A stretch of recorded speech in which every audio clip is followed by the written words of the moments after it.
Hey guys, it's Steve from CollectorMania. Here doing another deck tech for you guys. This is going to be part of a series actually. It's called 32. It's basically part of a set that I put together, which is all 32 variations of Commander decks, all color pairings. It took quite a while to put this together, about 5 years I'd say I've been working on it.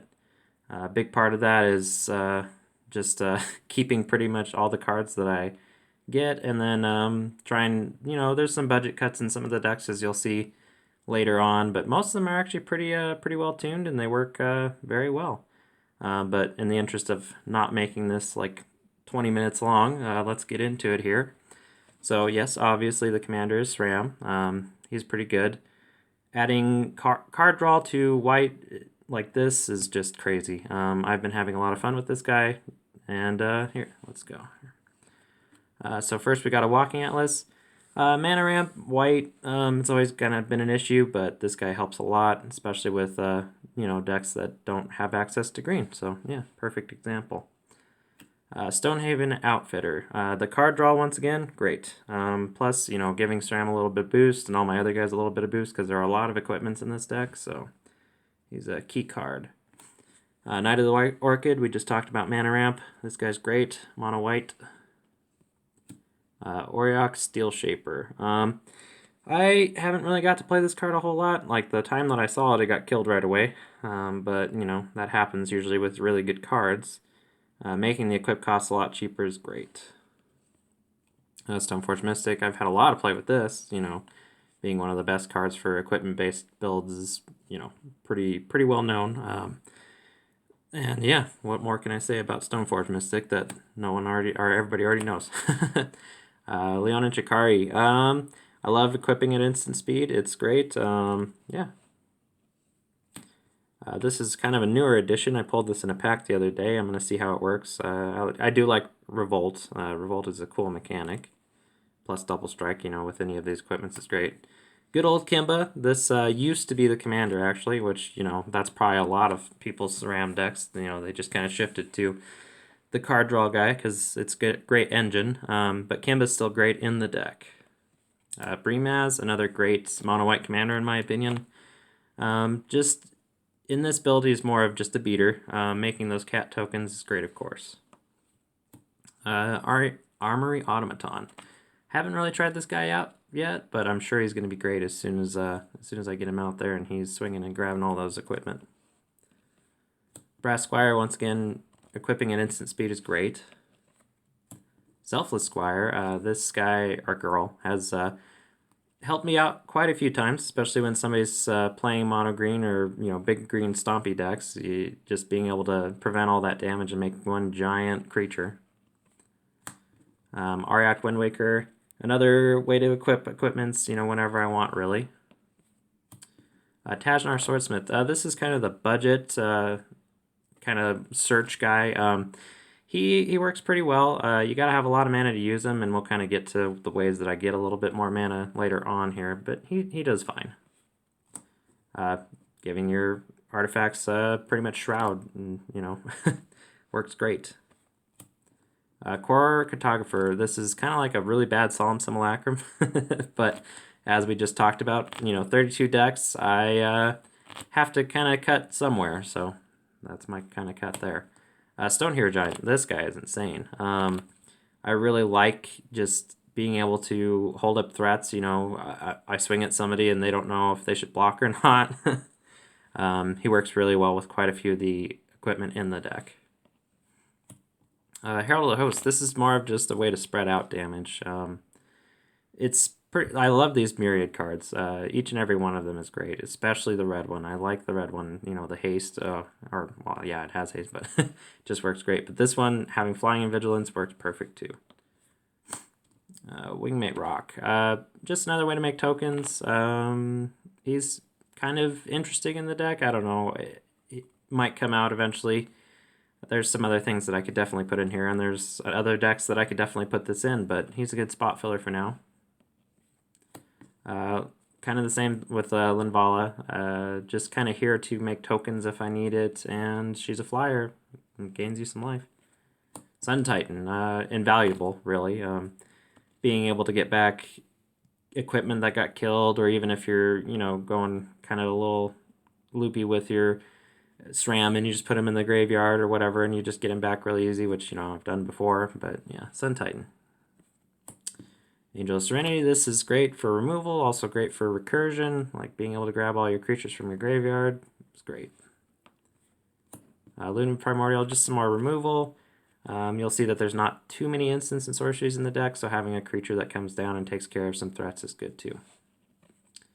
Nahiri, this was kind of a choice that I made a long time ago to run this card almost as the commander, but then put it in the deck.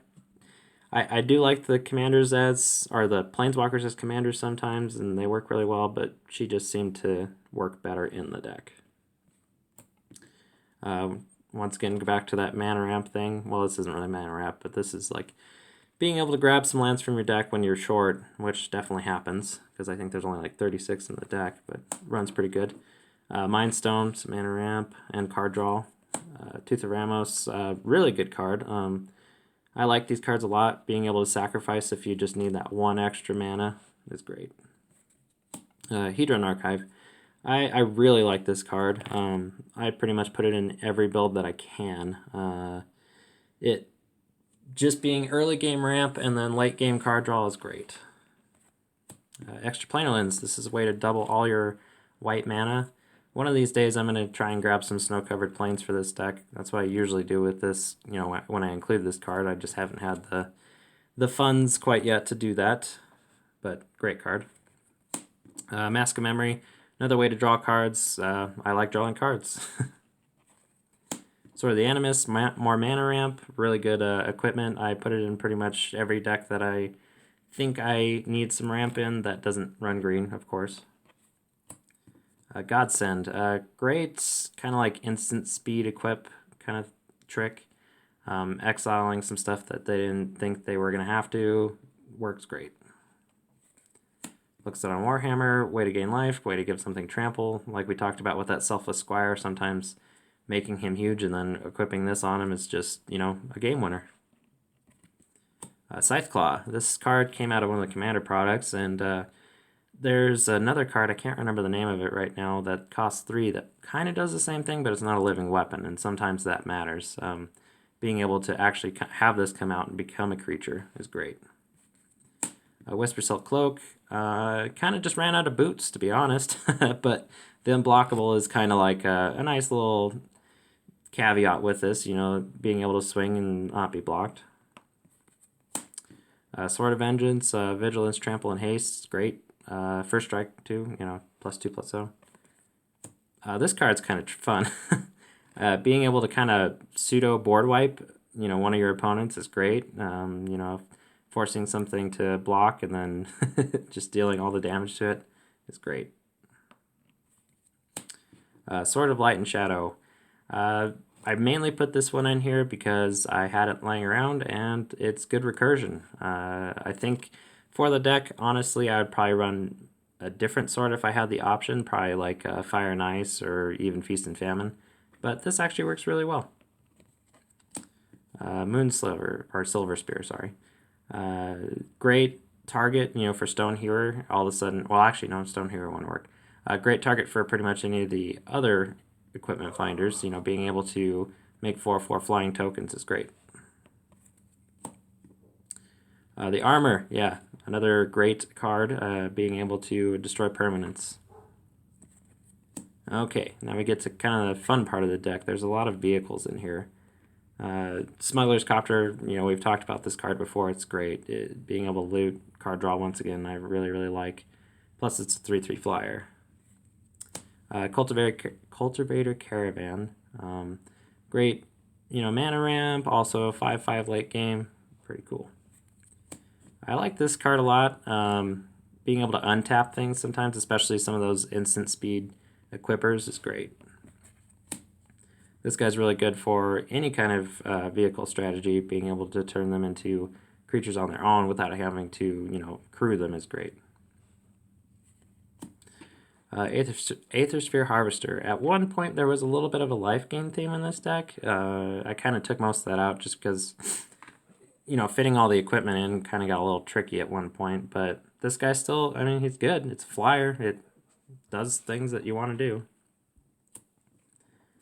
Fleetwheel Cruiser. Trample Haste, you know, Crew 2 becomes an artifact as soon as it enters play. Great. Got a heavier Elixir of Mortality, you know, when you're spending a lot of resources, putting them in the graveyard when they get destroyed, you know, being able to shuffle them back in is great. Tamio's Journal, a little bit more card draw, and clues are just cool. Cigar's Aid. Instant speed equip again, and then, you know, not having to pay for the equip cost is great. There are a few auras in the deck too, so that does help with that. Conviction. I think this is just a Sram staple at this point. I've seen it in pretty much every build that, you know, is out there, which makes sense, being able to return it and, you know, 3 mana draw card essentially. Darksteel Mutation, great removal, getting rid of things that you wouldn't necessarily otherwise be able to get removal or have removal for. Always Watching, Vigilance, +1/+1, kind of a white weenie kind of card. Really cool. Ghostly Prison. A lot of people forget about this card, to be honest. Citadel Siege, great. Putting counters on things and tapping down attackers, awesome. And blockers. True Conviction. Double Strike and Lifelink, great. Swords to Plowshares. This is kind of the instants and sorcery section of the deck. We've got, you know, the classic mono-white staples here, like Swords to Plowshares, Path to Exile. And let's see, Disenchant, of course, and Valorous Stance, you know, for some of those bigger creatures, plus giving one of your creatures indestructible until the end of turn is great, too. Acrobatic Maneuver, wow. This card works really well with, like, you know, the Angel of Serenity, Sun Titan, pretty much any of those guys that come in and do something. Stoneforge Mystic, of course. Decommission. This might come out for something else later on when I have, you know, more budget to put into this deck. It's okay. It does what it needs to do. Gains a little bit of life, destroys a target artifact or enchantment. Make a Stand. This is great for indestructible for the team when somebody wraths and you just need a way to survive. Couldn't run Sram without his expertise. Now we're into the non-basic lands. Fountain of Cho. It's a fun card, storage land, kind of interesting. Being able to rip a whole bunch of mana off when you're not really, you know, needing to use all your lands every turn and be able to put counters on this is great. You know, play your Angel of Serenity when you couldn't otherwise. Runes of Tracair, yeah. Another really just kind of like one of those sack, add a little bit more extra mana, you know, when you need it. Buried Ruins, great for grabbing back, you know, equipment that have gone into the graveyard or anything really that's artifact. Rogue's Passage, another way to give unblockable. Dread Statuary, sometimes you just need a man land. If you have a whole bunch of equipment on the board, just got Wrath, and that's all you need to do is turn this guy into a creature and equip and win. That's what you need to do. And with that, I believe the rest is just 31 planes. Thanks, guys, for checking this out, and we'll see you next time.